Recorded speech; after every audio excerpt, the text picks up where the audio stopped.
Today, I'm revealing 3 game-changing initiatives that prove Burkina Faso is no longer waiting for Western handouts. From massive infrastructure that's breaking the chains of landlocked isolation to revolutionary farming techniques that are making students into entrepreneurs, these projects will make you rethink everything you thought you knew about African leadership. But first, if you're new here, hit that subscribe button and notification bell. This channel brings you the real truth about African development that mainstream media doesn't want you to see. Breaking news, my friends. On April 9, 2025, President Ibrahim Traoré dropped a bombshell announcement that has Western powers trembling. A massive $253 million inland port project is now underway in Burkina Faso. Think about this for a minute. Burkina Faso is landlocked, surrounded by nations that have held the economic keys to its imports and exports for decades. Every product coming in or out of the country had to pass through coastal neighbors, creating delays, adding costs, and keeping the nation dependent. But Captain Traoré said, "Enough!" The Ouagadougou multimodal dry port isn't just some small project. It's a 356-hectare economic powerhouse that will completely transform how Burkina Faso trades with the world. Land acquisition is already complete. That's how serious Traoré is about making this happen. Let me break down what this means in simple terms. Instead of Burkina Faso's valuable exports like cotton, gold, and agricultural products sitting in trucks waiting days or even weeks to move through neighboring countries' ports, they'll now be processed, sorted, and shipped directly through this inland hub. The Council of Ministers has officially declared the site in Tanchin-Dasuri a public utility zone, locking in its future as the beating heart of Burkina Faso's trade revolution. This 150 billion CFA franc investment, that's $253 million, isn't just talk, it's action. And here's what Western media won't tell you. Traoré recently secured a massive storage facility in Ghana's coastal port of Tema. This isn't random. It's part of a brilliant master plan. Goods will be stored there and then transported to the inland port for further distribution. This man thinks 10 steps ahead while other leaders are still learning to walk. Now imagine what this means for the average person in Burkina Faso.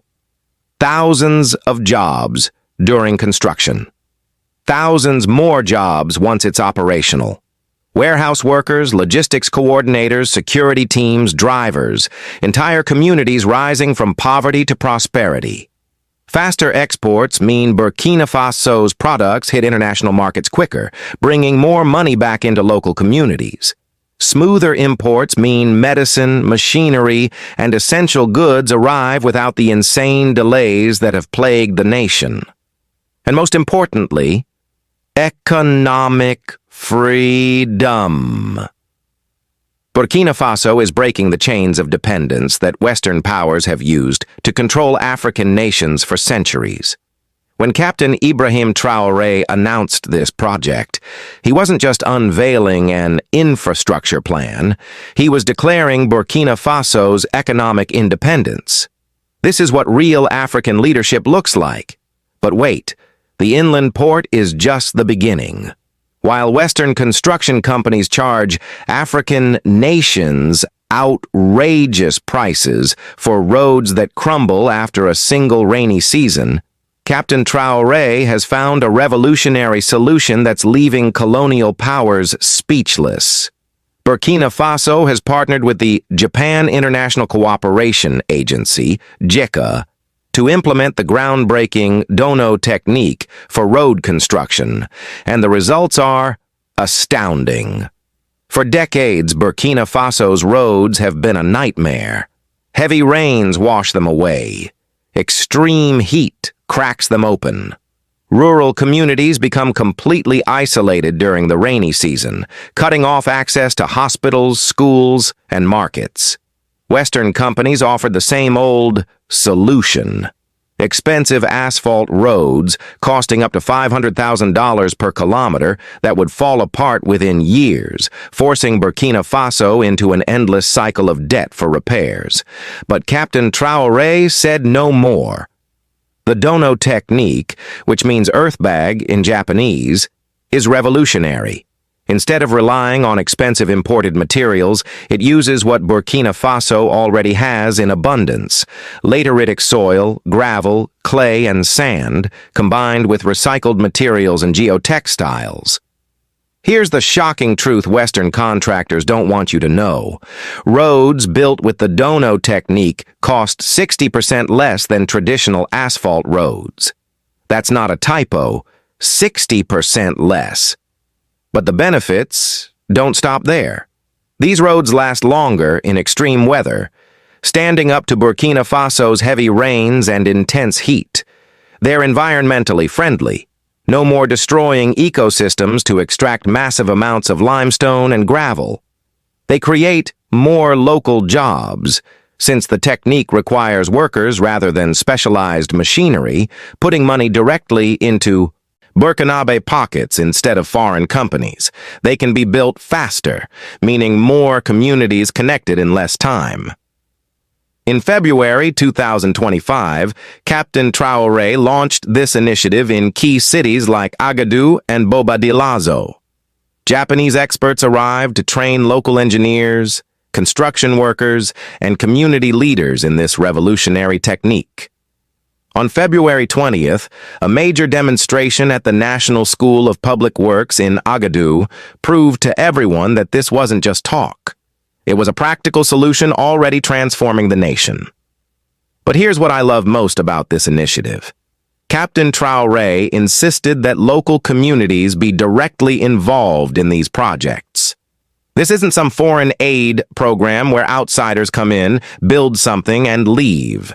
This is Burkinabe people building their own nation, learning valuable skills, and creating infrastructure that truly serves their needs. Just imagine what this means. Farmers can get their crops to market even during rainy seasons. Pregnant women in remote villages can reach hospitals when they need emergency care. Children don't have to miss school because roads are washed out. Businesses can transport goods reliably year-round, growing the local economy. While Western nations talk about helping Africa, Captain Traoré is actually solving problems with innovative approaches that put his people first. Now, my friends, prepare to have your minds blown by the most revolutionary initiative yet. While Western universities are churning out debt-burdened graduates who can't find jobs, Captain Ibrahim Traoré has completely reimagined higher education in Burkina Faso. He's launched the Students Feed Students initiative, known locally as ENE, and it's transforming universities from theory factories into production powerhouses. Let me say this clearly. Burkina Faso students aren't just studying agriculture, they're practicing it.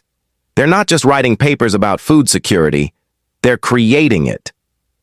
In March 2024, President Traoré launched the Agricultural Technology and Valuation Incubator Project, PIT-VA, training students in hands-on farming, livestock rearing, and fisheries.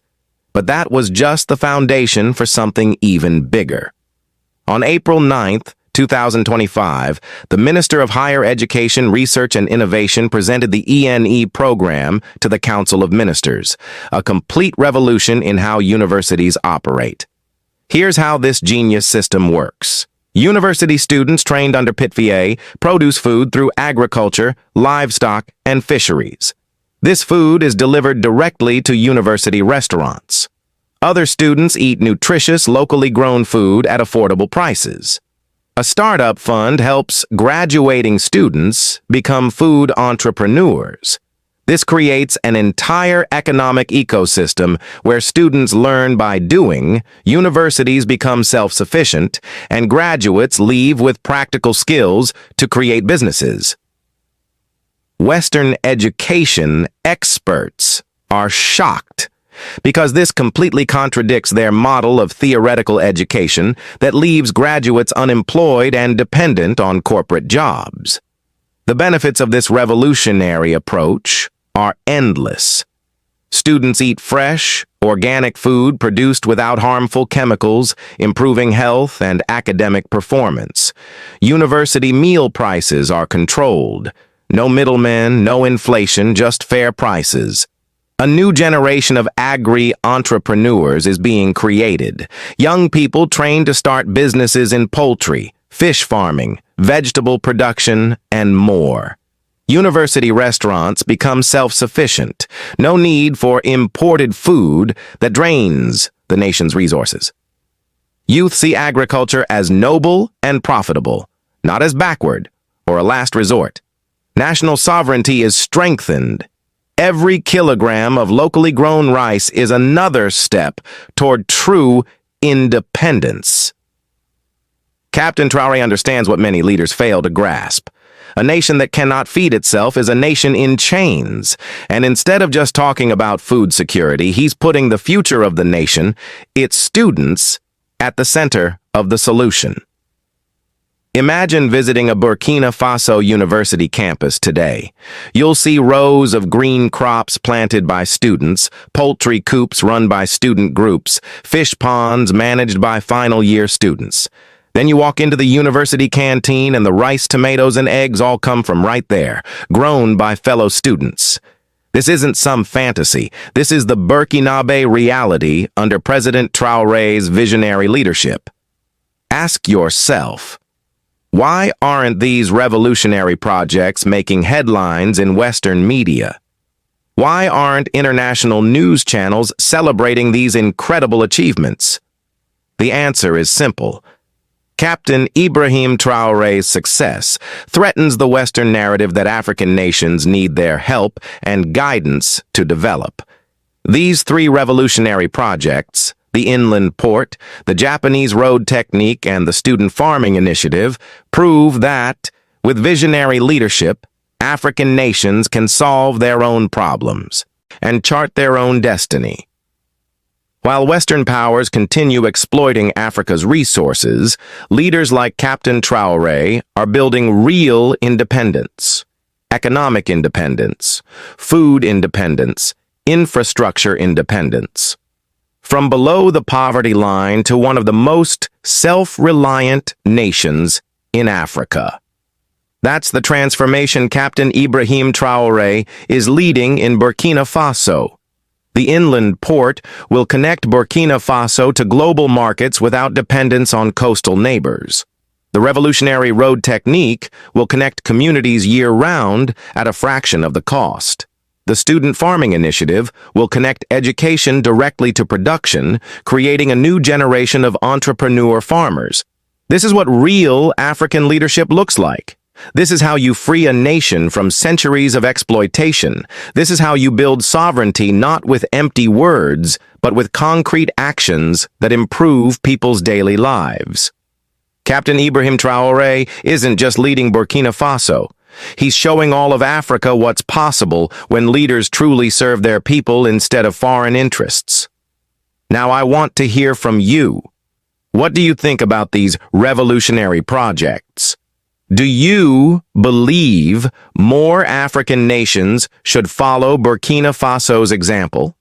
Which of these three initiatives impresses you the most?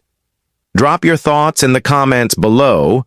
Hit that like button to help more people discover the truth about what's happening in Burkina Faso. And if you haven't already, subscribe to this channel for more updates on Africa's real development stories. This is Africa Haunted Mysteries, bringing you the truth that mainstream media doesn't want you to see. Until next time, remember, Ibrahim Traoré is treasured. Do not let them take us back to 1987 when Thomas Sankara was eliminated in cold blood. Let's protect this country. Let's protect this continent. You don't have any other one. You have a known enemy, and they are constantly being interviewed as freedom fighters. If they succeed, this country will be doomed for the next decade or more.